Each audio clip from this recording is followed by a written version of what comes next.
the World Soccer Talk podcast, the only podcast that focuses on watching soccer on TV, online, and apps. In episode 93, we discuss which networks do the best job at promoting the soccer coverage they have. MLS and Liga MX talk about conquering North America. Which Premier League game got more than 1 million viewers last week? And we have a bunch of letters from you, the listeners, in our mailbag section.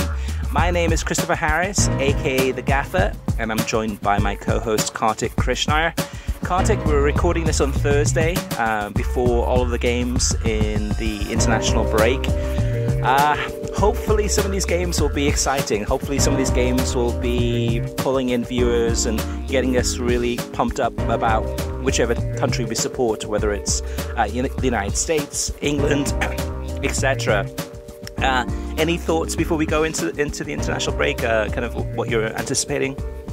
One of the clunky aspects of this UEFA Nations League format, Chris, is that in England's case, they're playing Spain again, and in Germany's case or France's case, they're playing each other again. So it also, I think, minimizes the importance or the relevance of the first time they play. And we're coming off a World Cup. I think a lot of people don't understand the UEFA Nations League format. They don't understand the relevance of these matches. We're told this is a new competition. They're competitive matches. But it's not Euro qualifying. It's not qualifying for Euro 2020, although there is a way to qualify for Euro 2020 through the Nations League, but we're not really, most of us aren't sure what that specifically is. So no, I don't think anyone's that bothered by it, anyone I talk to. And then on the U.S. end, it's friendlies. On the end of South American countries, it's friendlies. Although, of course, South American countries have Copa America in next summer to focus on. So I think the one thing we might see, Chris, is in the November international break, some South American countries take their friendlies more seriously, and then March they'll take it very seriously going into a Copa. But otherwise, and we'll have some Euro 2020 qualifying in March. Otherwise, I think it's a barren year for international football. I just don't think people care, and the timing of the breaks, as we hear every single year going back to 2006. I remember that's when people first started really complaining about international breaks after the World Cup in 2006, when the 06-07 season kept getting broken up in Europe. You're hearing more complaints than interest in these matches. So for this past week, this might be actually the shortest what we've been watching segment ever, Kartik. For me personally, two of my daughters were playing in a soccer tournament in West Pines. So I was down there for Saturday for about 15 hours and then Sunday for about 12 hours. And of course, both of my girls are in different age groups. So the games were kind of spread out, not at the same time. One of my daughters went on to win the final, which was great. But it was a long weekend, away from the television set, away from your cell phone to be able to watch any of the games. And I don't really like watching games on cell phones anyway, just because you lose so much. But for me, so the only games I watched from this past week, I watched on Friday, I watched the Brighton against West Ham game in the Premier League, which was a really dull game, but a good win for Brighton, 1-0. And then Sunday morning, I did catch a little bit of the last 10 or 15 minutes of Fulham against Arsenal, which was the perfect time to join the game. That was a really entertaining last 10 minutes of the game where Fulham fell apart and Arsenal just completely demolished them.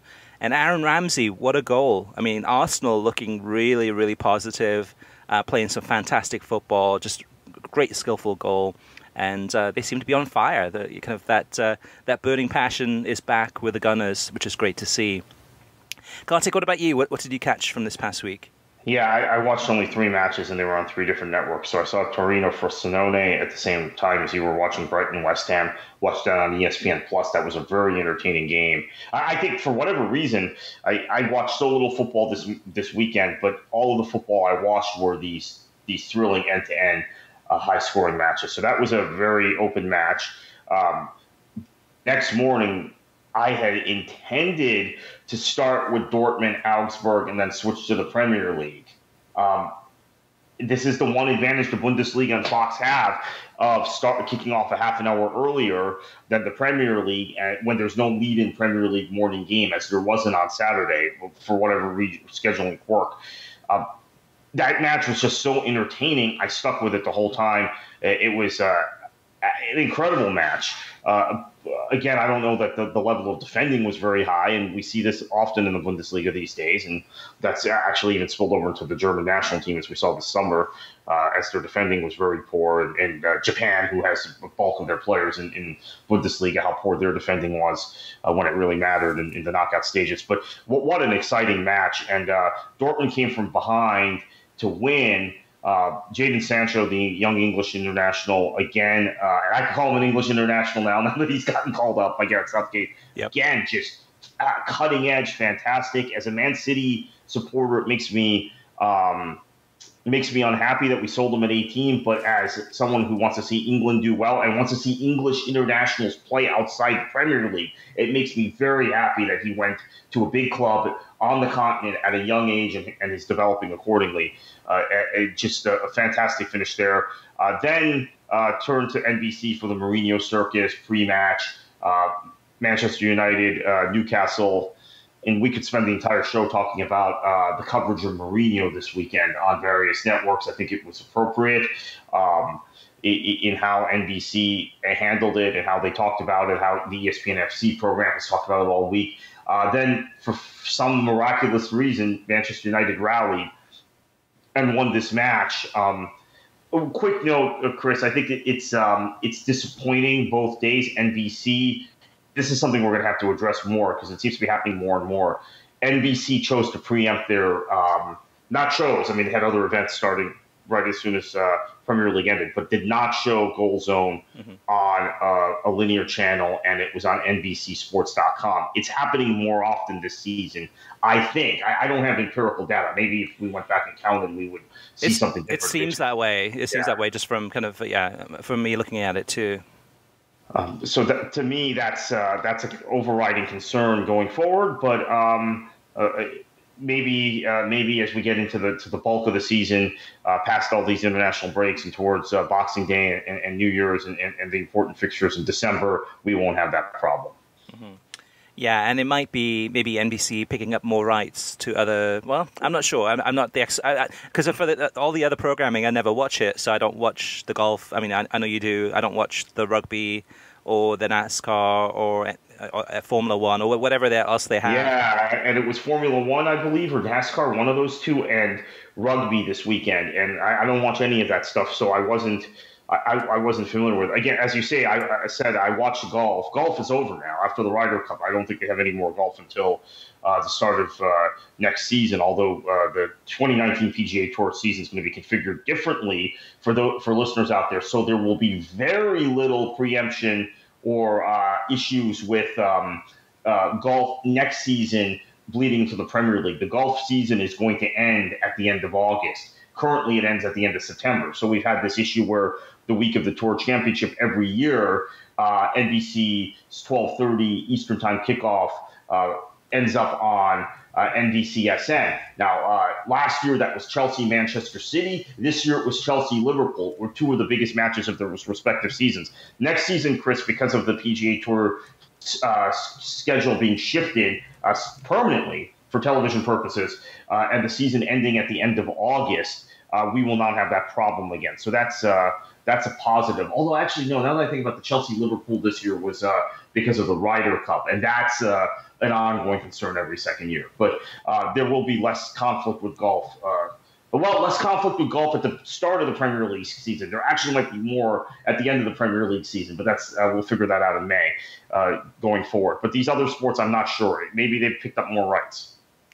So before we get to some of the news and to get your thoughts, Kartik, as well as my thoughts on the proposed or discussed Liga MX and Major League Soccer partnering up even closer and tighter and what that means for TV rights, etc., let's talk about one of our sponsors, and that's SeatGeek.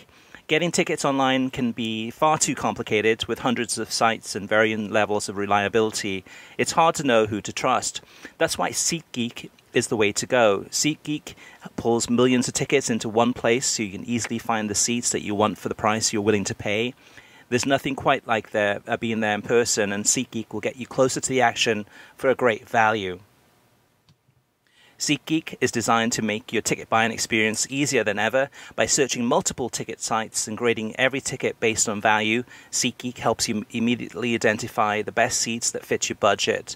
Plus, every purchase is fully guaranteed, so you can shop for tickets on SeatGeek with confidence. Make SeatGeek your go-to ticket source for everything from sports and concerts to comedy and theatre. And I actually have the SeatGeek app on my phone, and it's by far the easiest way I've found to shop for tickets during the last few months. I actually used it this summer to look for tickets for the International Champions Cup games that were in Miami for my family, and it's really easy to use.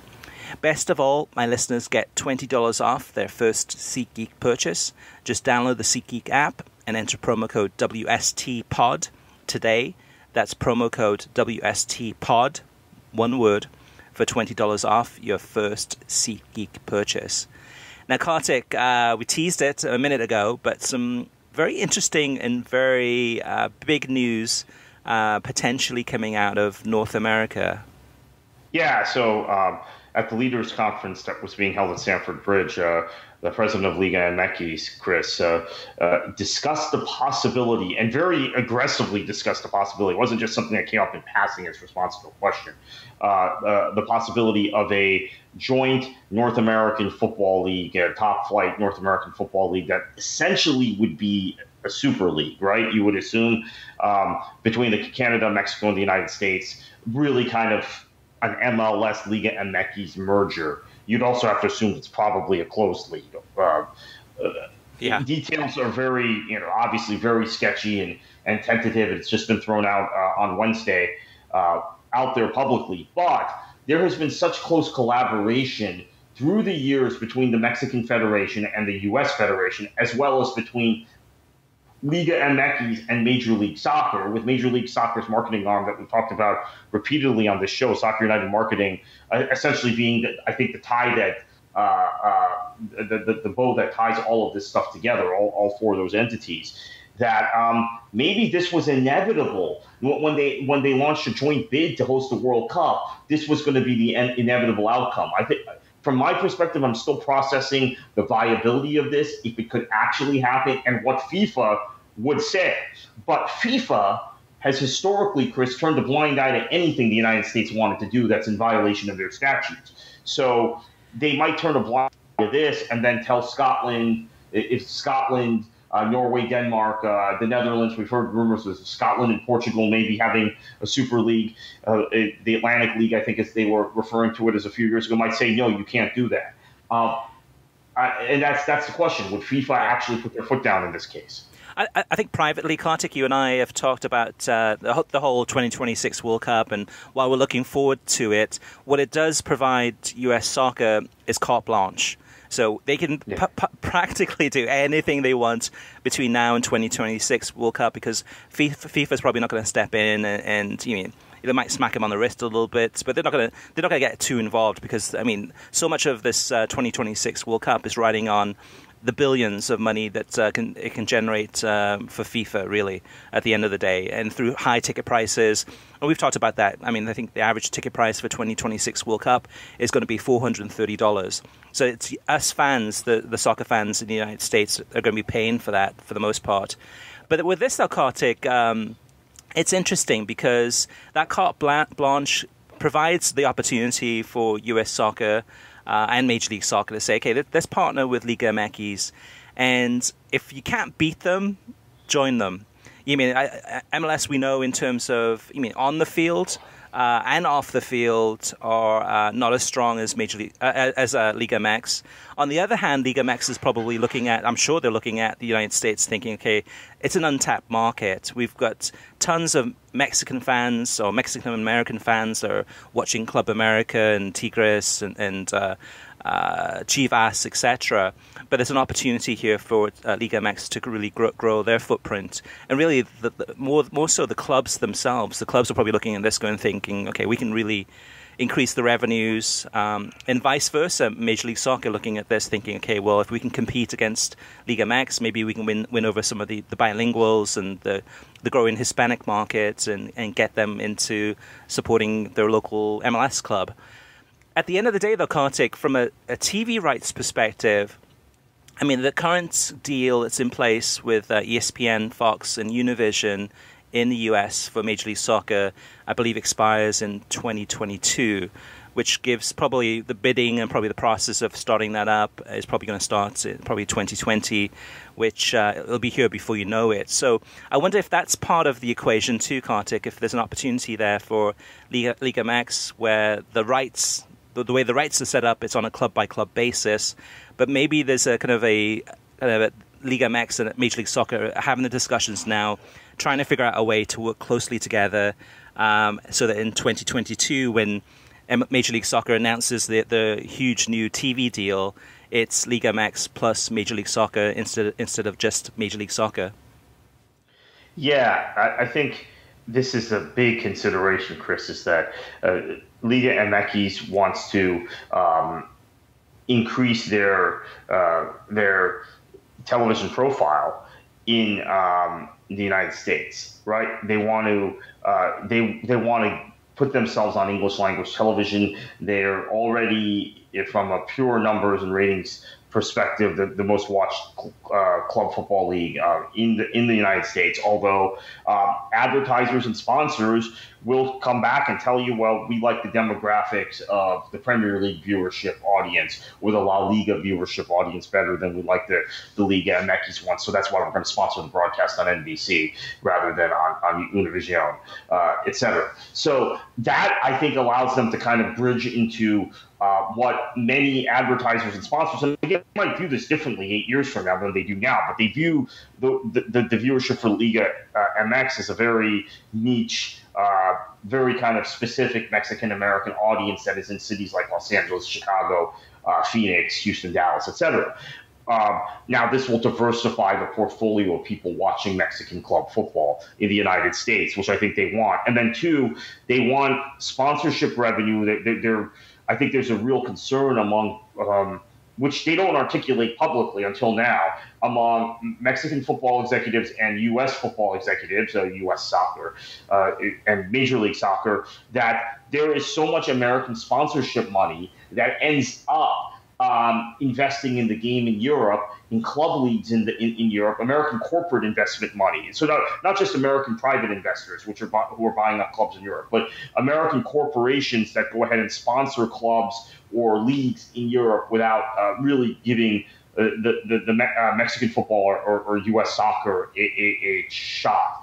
And again, there is a reason for that, and the reason is essentially things we talk about on this podcast every week. But officials in Mexico and the United States have been looking for a way to kind of push back on that, and I think this is their latest proposal. It makes sense, but I don't think even a North American Super League will ever rival, I could be wrong, but I don't think it will ever rival commercially necessarily those top leagues in Europe. But we're looking down the road 15, 20 years, and it's tough to really know where the game will be at that point. Well, yeah, and that's the thing, though, too, is that I think it was the Liga MX president or CEO, whatever it is, was the one that said that they're looking at the Champions League and seeing that as a huge rival. And so they should. I mean, in many ways, this makes a lot of sense, Kartik, in terms of just trying to figure out, okay, can the Mexican Federation and the U.S. Federation and well, actually, really, the Mexican League and the American League work together to figure out a way to build something that would be as competitive kind of hypothetically as a Champions League, and have people watching North American soccer more than they would be, say, European soccer. So to me, it's really a shot from the bow from a TV perspective in terms of TV viewers, and it's riddled with issues. I mean, we know how badly MLS teams have done in the CONCACAF Champions League against Liga MX clubs. We know how much of an influence the Liga MX clubs have over the United States in terms of TV ratings, which are much, much higher on average than Major League Soccer. But for me, I mean, we've seen MLS and Liga MX work together on the Campeones Cup just this last month. It looks very likely that next summer's MLS All-Star game will be an MLS All-Star team against a Liga MX All-Star team, which will be very interesting to watch. And to me, Kartik, if I'm Major League Soccer, And this whole deal, this whole proposed deal, is not going to happen at all. Just imagine this never came up. If I'm Major League Soccer, I go into the offices of ESPN, Fox, and Univision in probably about a year from now, and I say, hey, we've got a great story to tell. We've got Atlanta United. We've got all these got the Miami coming on the scene soon. We've got Nashville. We feel really great about Major League Soccer. And then the executives from Fox, ESPN, and Univision say, okay, well, that's great. Good to see. But the reality is that we've been paying too much money for these TV rights. That the U.S. national team has been a disaster. The TV rights, the TV viewing numbers for those games have been pitiful. They didn't make the World Cup. And then we look at Major League Soccer, and we had a quote actually from a couple of weeks ago when we met with ESPN FC, one of the ESPN FC executives, ESPN Deportes executives, saying that he was been disappointed with Major League Soccer numbers. He'd like to see them much bigger than they are, what they are now. So you've got, I'm sure Fox and ESPN and Univision would say, yeah, Major League Soccer is great, we love promoting it, but the viewing numbers are not there. Now, all of a sudden, Kartik, in this new kind of idea, this changes everything. MLS walking into the door, kind of lockstep, kind of arms locked together with Liga MX, going into those offices saying, okay, hey, we've got a new deal for you guys to consider. We've got this whole proposal for a combined Liga MX, Major League Soccer League. And from a TV viewing perspective, this is going to blow everything out of the water. This is going to be incredible. I can see this being very attractive. The question, Kartik, I have for you, though, is you mentioned Super League. So are you imagining that this is going to be like one league, or is this going to be almost like a separate league that only the kind of Major League Soccer League would be separate than Liga MX, but then there'd be a separate league that's only kind of almost like a glorified CONCACAF Champions League? I guess it could be one or the other. It's going to be one or the other. I had assumed it meant a full-on merger, but I guess they could have a Champions League type tournament ongoing. Now, first off, you'd have to reconcile the calendar differences between when Mexico and the U.S. plays. We have a CONCACAF Champions League now, but I guess maybe they want a self-contained tournament where Soccer United Marketing controls the revenue and they can market it accordingly. Without the CONCACAF, without the stench of CONCACAF, whatever that is, whatever they perceive that to be. Keep in mind, they tried this with Superliga from 2007 to 2010 or 11, and it was a tournament I actually enjoyed the first few seasons, and then it kind of petered out. The first year, the tournament was very good. In the final, infamously, David Beckham got injured in the final. It was the Galaxy versus Pachuca. Chris Klein scored a great overhead kick to get that match into extra time. And then after extra time, we went to penalties where the late goalkeeper for Pachuca, Calero, made some great saves, and Randy Donovan, I think, skied a penalty. There was a lot of drama around that tournament the first and second year, and then it just petered out. They didn't necessarily get the television deal in English they wanted for that tournament. They did get Univision to broadcast the matches in prime time, which gave MLS some exposure in prime time on weeknights. They did also get Howard Webb over to referee the final. I remember that at the time when he was one of the top officials in the world. Mm-hmm. So now he's, of course, the head of officials for MLS and Pro, but this was a decade ago before he had any connection to the U.S. So they did take it seriously, but maybe it's the timing, or maybe it is going to be a full-on merger between the leagues. I'm not quite sure.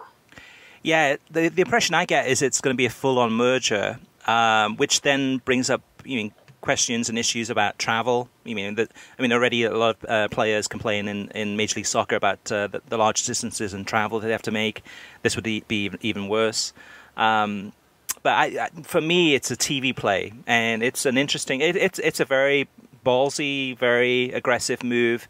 I like the concept of it, the execution of it. I'm not sure whether or not it's going to work, but it's exciting. It definitely could be something that could shake things up for sure. Now, one more Kartik, one more news item, and that is that speaking of Univision and North America against the Champions League, etc., we've got some TV numbers in for the Champions League and how they compare to previous years.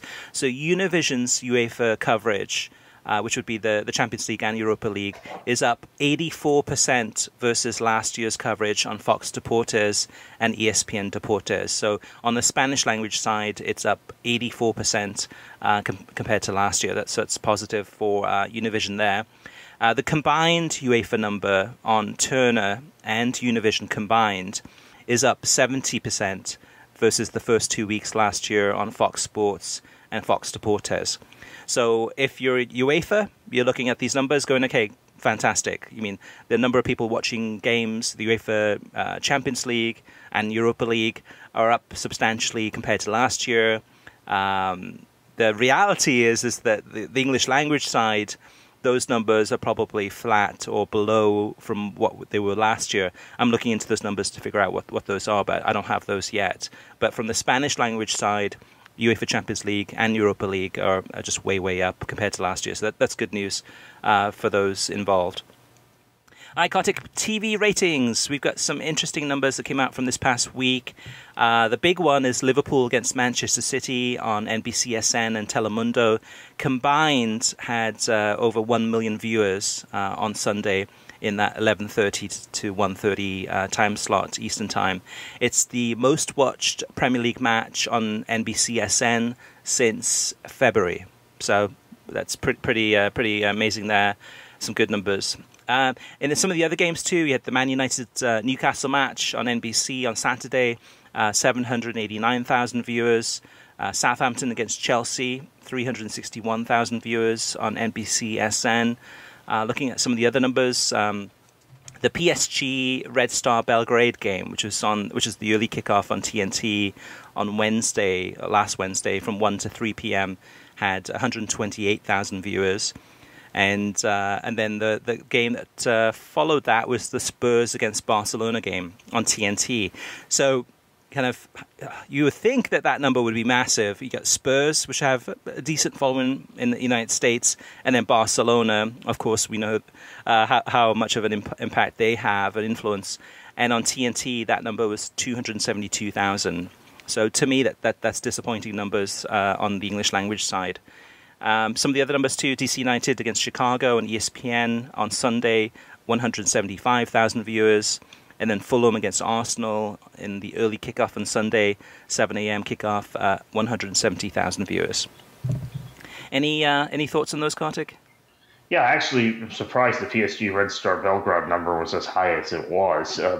It seems like TNT has a built-in audience number for Champions League, and it's not really expanding too much beyond that, irrespective of who's playing, given how low the Spurs-Barcelona number was. PSG Red Star Belgrade, I assume the number would be similar to what we see for the Bundesliga matches on Fox that don't include Bayern Munich. But in fact, it was significantly higher from 1 to 3 on a Wednesday. So that's actually not bad, strangely enough. All right, so let's jump into Listener Mailbag. We've got a bunch of letters about Turner's coverage and Bleacher Report Live. First up is, this one's from an anonymous TV producer, and so the name is not mentioned, but he says, good podcast. The commercial running on Turner that happened, where basically it happened right in the 43rd minute of that Man United Valencia game because it kicked off late. He says the commercial running on Turner was caused entirely by automation. There would be no one there to stop it. That's what happens when you take the human aspect out of live broadcasting. Sinan says, great podcast on this. I'm glad you guys are forcing the issue. Kartik made a great point on here about Liverpool fans. We will go to extreme lengths to watch our games. I was livid when the stream went out. I knew there would be problems when the app is rated 2.5 out of 5 stars. JP says, one point you guys neglected to mention about TNT's coverage was the absurd amount of time they devote to making it known that Steve Nash is a Spurs fan. Yeah. At least half of the discussion about the Barcelona match was jokes or laments by Steve or at his expense. I just made it home in time for the start of the post-match and wanted to see highlights of the matches. Fail. The extra at 7 p.m. on beIN Sports delivered once again, however. As for Univision Deportes, I had no issues this week watching Napoli against Liverpool in terms of buffering that I saw in the first week with Inter against Spurs. I also downloaded the app since the game was very much in doubt and time to go home a bit after halftime. no issues watching the rest of the match on the commute home, on the train and bus. But yeah, the Steve Nash Spurs thing, hopefully that'll stop, because it's been going on since, I think, probably UEFA Super Cup. Anytime he's on, I mean, Spurs is brought up and there's kind of just some banter. I think we all know that Steve Nash is a Spurs fan, so we don't need to be reminded of that over and over again. John Inati says, the in-studio analysis is incredibly poor. We're not learning anything about what has taken place, and the lack of urgency to show us highlights from the other matches is just as disappointing. They can also drop the whole Steve Nash is a Spurs fan. That's cool, but I don't need reminding every 15 seconds. Edgar Davids actually played for them, and the fact is not being jammed down our throat. Overall, a little too bro-y for me. Kate Abdo is a professional, and I hope that better days are ahead for what is currently amateur hour coverage. Jeffrey Allen says, Ian Joy is the bright spot of Fox's Bundesliga coverage, whether he's co-commentating or a studio co-host. His passion and knowledge is there for everyone to take in. I knew about the Hamburg derby a month prior because Ian posted it on his Twitter account. Nick C. says, I just discovered the podcast and I have a bunch of questions about soccer coverage that until now I had nowhere to direct. I know it's not possible for you guys to get to all of them, but here goes. Question number 1, why does Turner put the NBA and Champions League on TNT and baseball on TBS? Wouldn't it make more sense to dedicate one of the two as their sports channel?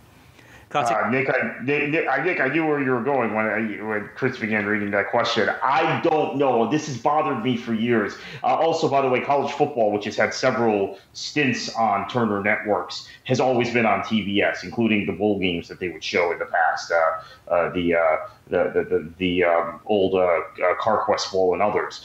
And when they had rights to the Pac-12 or the Pac-10 at the time and the Big 12, they would show those games on TBS, while NBA would be on simultaneously on TNT. They've got, obviously, baseball, as you mentioned, on TBS. I have no idea. When they've had golf coverage, they're going to lose the PGA Championship. It was just announced today. The early rounds of that are going to go to ESPN beginning in 2020. CBS will keep the third and fourth round. But they've always had that on TNT as well. Although, actually, now that I recall, they originally had that on TBS and shifted it to TNT. I have no idea why they do this. I think it also creates some confusion. Even here on this show, we weren't sure until they formally announced it whether soccer was going to be on TNT, TBS, True TV, all three. None of the above. It was just going to be on Bleacher Report Live. So it's very confusing what Turner does. I don't know. The only answer I have for you is maybe they have certain programming rights for certain Turner channels that are involved in their negotiations for rights that'll be on X channel and won't get preempted by the NBA, or the NBA won't get preempted by baseball. That's the only guess I have, although it still makes no sense to me. Question number 2 is, what is the logic behind Turner buying the rights to the Europa League and showing reruns of Bones instead of matches? I know that the Europa League isn't the most high-profile competition, but I find it hard to believe that more people are interested in seeing a 10-year-old Bones episode than a Europa League match. And in this one, we've looked at Europa League viewing numbers in the past, and when they were on Fox, and on FS1 or FS2, and it's usually it's less than 100,000 viewers. So usually it's anywhere from 10,000 viewers to about 80,000 viewers, and maybe for a really high-profile game, maybe it's a little bit over 100,000 viewers. But for the most part, most people aren't tuning in. I'm a big fan of the Europa League. I watch it whenever I can. I know there are others out there, but for the large majority of fans, people, if your club is in the Europa League, you'll watch Europa League. If your club isn't in the Europa League, for the most part, most people just ignore it completely. So the reality is that probably that Bones episode from 10 years ago is generating more viewers than the Europa League game, which is why they're moving those games, all of them except for the final, to streaming. Last question from Nick C. ESPN Plus is absolutely fantastic. The quality is great. I haven't experienced any glitches yet on any device. The UI could definitely use some improvement, but overall, a great product, especially for the price. Is there a possibility that ESPN introduces a studio show for pre-post halftime of Serie A matches? And does ESPN release viewing data for games on ESPN Plus? So the ESPN Plus question about the viewing data, no, they don't. So we don't know how many viewers are tuning in to watch those games. We do know that they have over 1 million subscribers. And is there a possibility that ESPN introduces a studio show for Serie A matches? I don't think so. I think it's all focused on just the games themselves.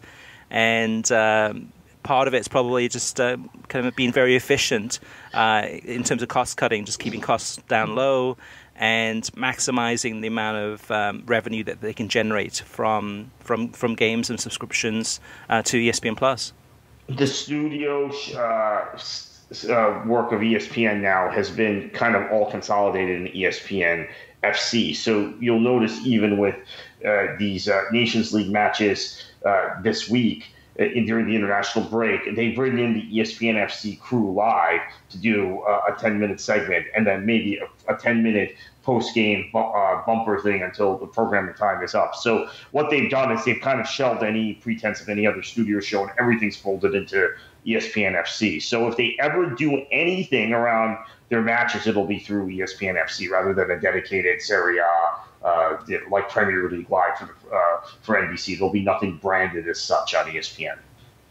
Next up is Shell Walker. Shell says, the way that Fox and now TNT, Bleacher Report, broadcast sports reminds me of the late 1990s, early 2000s ESPN2.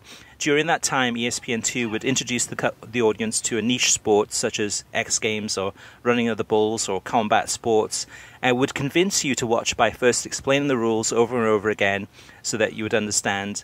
And with loud, bright colors and guitar riffs to keep your attention, Fox Sports World copied that style of coverage. But unlike ESPN and its networks, they never adjusted. With the emergence of ESPN's Stuart Scott, he bridged the gap between sports reporting and water-cooler barbershop sports talk. He proved that the audience could digest both tactics and stats about a particular sport. It evolved SportsCenter from just being a highlights show into a show that provides you with entertainment, tactical analysis, and opinions. Every sports-specific show on ESPN has followed suit, including ESPN FC. Fox and now Bleacher Report TNT are still trying to convince me to watch soccer. I'm already a fan. Give me tactical analysis, stats, and opinions from credible individuals. So hot take there, Kartik, from Shell. I agree. I completely agree. Yeah.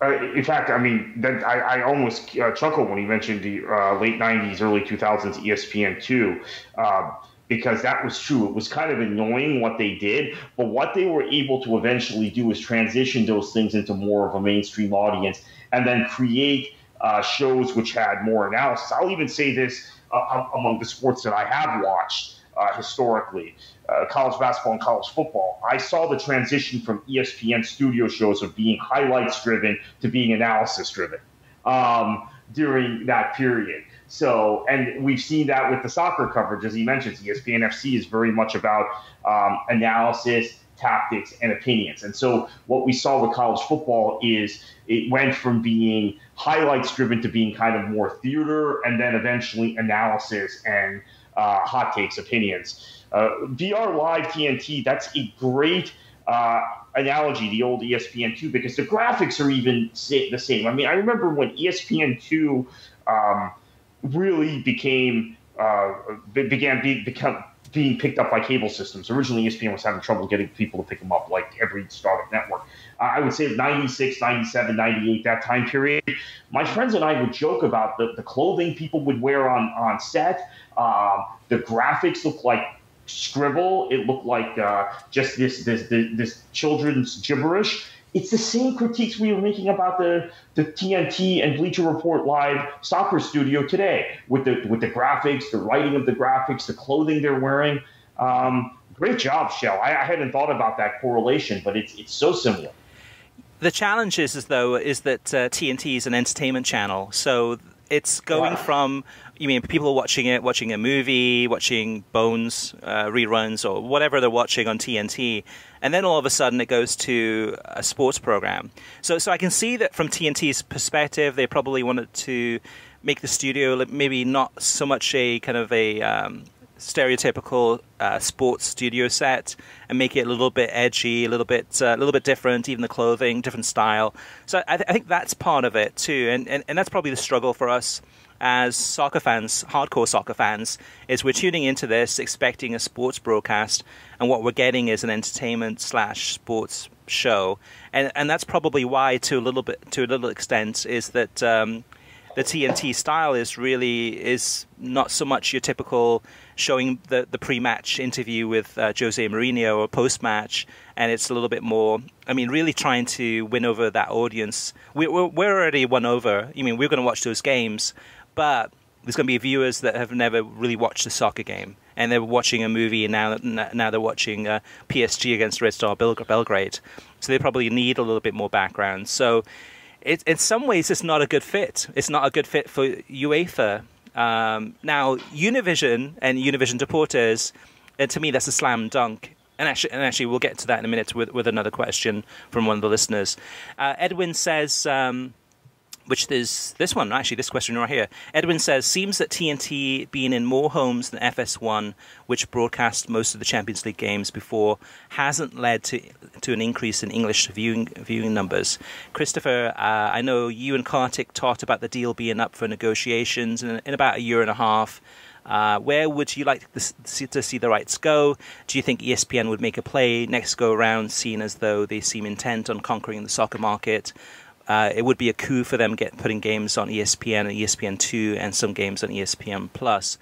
And that's the thing is where we're at with this is that for Univision, it's a slam dunk. UEFA Champions League has been a huge success so far, and it's just from the opening couple of weeks of the group stages. Those numbers will increase as time goes on, and I can't even imagine what the final will be, especially if it's involving a La Liga club as one example. The English language side is going to be a tough sell. If eventually these rights do go on to somebody else, Kartik, do you think ESPN would be up for it? I'm not sure. I guess because it's midweek programming. You still worry about what ESPN would have to figure out a way to carve out programming for the timing for the final. I guess midweek programming. Yeah, although if you look at the ratings, they still get the kind of numbers for their studio shows. Their kind of in-house produced studio shows and shout shows, on that hot take shows that Champions League is getting in English, a higher number. So I'm not sure they want to preempt those shows on a regular basis. We even saw that problem with Fox, right? Mm-hmm. Plus the rights went for a ridiculous amount of money this time. My hope actually would be that Turner keeps the rights and just gets it right, because I still think and we've talked about now with some of these questions, that the number of homes he is in, the kind of mainstream channel it is, if they did it right, it would be better for soccer than it just being another property on an ESPN network or being on Fox. That having been said, Turner has to do better. They have to do significantly better. It's early days still, which is what I keep telling people, even when I gave them an F in promotion on the conversation you and I had on the WorldSoccerTalk.com website this week regarding promotion. But I think that they're still probably the best carrier for this product, honestly. If they do it right, is showing it on Turner Networks. Right. Yeah, and for me, I'm still on the fence. I'm not sure. I want to give Turner the opportunity to impress and succeed. And Edwin's question about where would I like to see the rights go, it's difficult. I mean, a few years from now, things could change completely. There could be a new player on the market. The whole streaming versus TV side of things could change dramatically. Keep an eye on DAZN. That's all I'm going to say about that. Yeah. That's and if people are complaining about BR Live, I don't know how they're going to take it if DAZN takes everything onto streaming. But yeah, and then also Netflix, Amazon Prime. Yeah. Facebook. You mean it could go a whole bunch of different ways. Speaking of which, Kartik, you mentioned the article that you wrote this week on worldsoccertalk.com, which is on the homepage, which talks about which networks are doing the best job at promoting the soccer coverage that they have. I encourage or urge the listeners to go check that out because it's pretty detailed. It goes through from everything from Turner Sports to beIN Sports, Fox, ESPN, etc., Univision, how well they do a job at promoting the rights that they have. So, for example, we've talked about Fox Sports incessantly. Well, I have, about how poor of a job that they do to let people know that they have the games on each weekend. It's just it's almost like osmosis. They kind of think that everybody knows they're going to be on, but you have to get the word out there. Any interesting takes on that, Kartik? Or I know there's a lot of feedback on social media and in the comments section about the article, but any additional takes on that story that you want to share?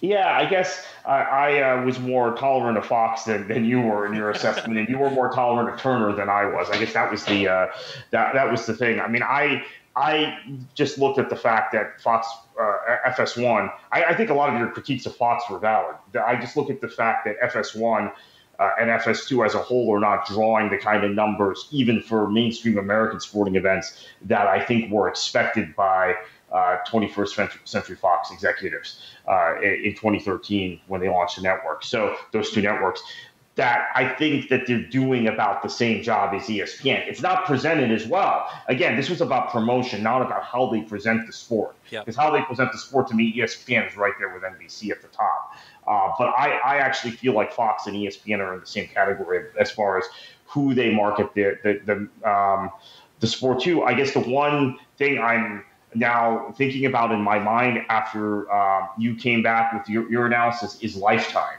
So I gave Lifetime a passing grade for NWSL based on the way they promote their opening game, the beginning of the season, and the way they promote the NWSL's championship, the playoffs and championship, the semifinals and finals.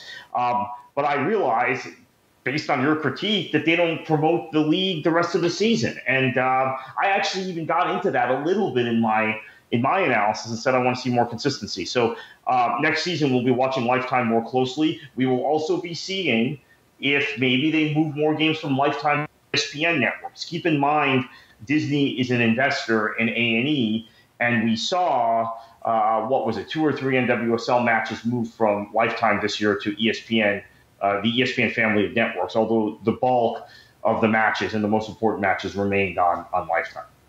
All right, next up on the listener mailbag, Alex G says, you guys talk a lot about the pre- and post-game commentary, but I wonder how many people actually care for the Champions League especially. Like most, I'm working during the game times. I turn the games on exactly at the start time and turn off the game exactly at the end. Thanks. And that's a valid point because I think very much so with Fox Sports, especially with their Champions League coverage. Towards the end, I got so fed up with their coverage that I just turned it on at 2:45 and heard the anthem going on and then watched the whole game and switched it off. But my job partly is to be a media critic, so I sometimes have to force myself to actually watch it. But the reality is that, there's a lot of people that just don't tune in because, they're working or they've got other things going on or they only have a couple of hours of spare time. And they'll fast forward through the pre-match and go right to the game. But having said that, though, too, yes, that's the Champions League. But then on the weekends, we know with the Premier League, with NBC's job that they do with the Premier League mornings, the viewing numbers for a lot of that pre-match coverage, yes, it's on a weekend, so it's not during office hours. But the pre-match viewing numbers, oftentimes are larger than a lot of the Major League Soccer games.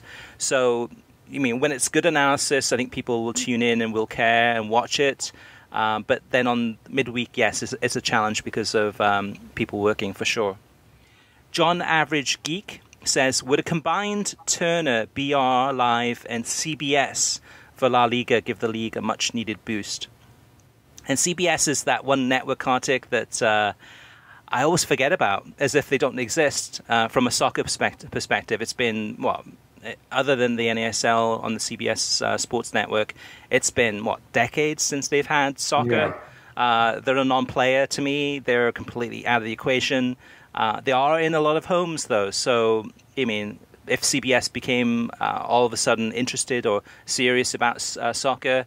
The challenge, I think, for La Liga in this example, this hypothetical, would be that could CBS do a good job of actually promoting the league and covering it? Because I would think not, based on how little soccer they actually do. Robert Cordova says, Dear World Soccer Talk, I wanted to share my thoughts on Turner's Champions League coverage for the podcast. This is the last question, by the way, for listeners. Number 1, ratings. With the NBA starting soon, we may see Champions League promos during their games. Number 2, on the podcast Total Soccer Show, they had Tim Howard on as a guest, and Howard said that most of the crew watched the games in the control room most of the time and not in the studio. Number 3, the one thing I do like about the special guests they bring on is that they all played in the Champions League themselves, which is very different than Fox. When they had Owen Hargreaves on, he could explain what goes at a big club like Man United. And I guess, too, Kartik, when you think about it, so you got Edgar Davids, Carlos Bocanegra would have played with Rangers, probably in the Champions League. Moedu with the Rangers also. I'm trying to think, Owen Hargreaves, of course. Tim Howard would have been with Everton. With Man United, he did. Man United, yeah. That's how Jose Mourinho became a thing, was thanks to Tim Howard, in a way. Right, that's true. Yeah, very much so. But the Porto match in 2004, oh, yeah. for those who don't know. That's true. 2004, correct. Yeah, so definitely some good points there by Robert Cordova. All right, listeners, if you do have any questions for us, you want any advice, or you disagree or agree with anything we say, or kind of have an interesting question you'd like to ask us to ask on air, let us know. You can always reach us via email through web at worldsoccertalk.com, as well as facebook.com/worldsoccertalk, and on Twitter at worldsoccertalk. Plus, of course, you can post your comments on worldsoccertalk.com. So, everyone, thank you for listening. You can get a new episode of the World Soccer Talk podcast every Thursday. Every episode is released on SoundCloud, YouTube, Stitcher, iTunes, TuneIn, Audio Boom, and worldsoccertalk.com. If you like the show, share it with your friends on social media and give us a review on iTunes. And Kartik, heading into a week of international break with UEFA Nations League, with the African Cup of Nations qualifiers, and a whole bunch of friendlies, as well as games from the CONCACAF Women's World Cup qualifiers. What should they do? Enjoy your football.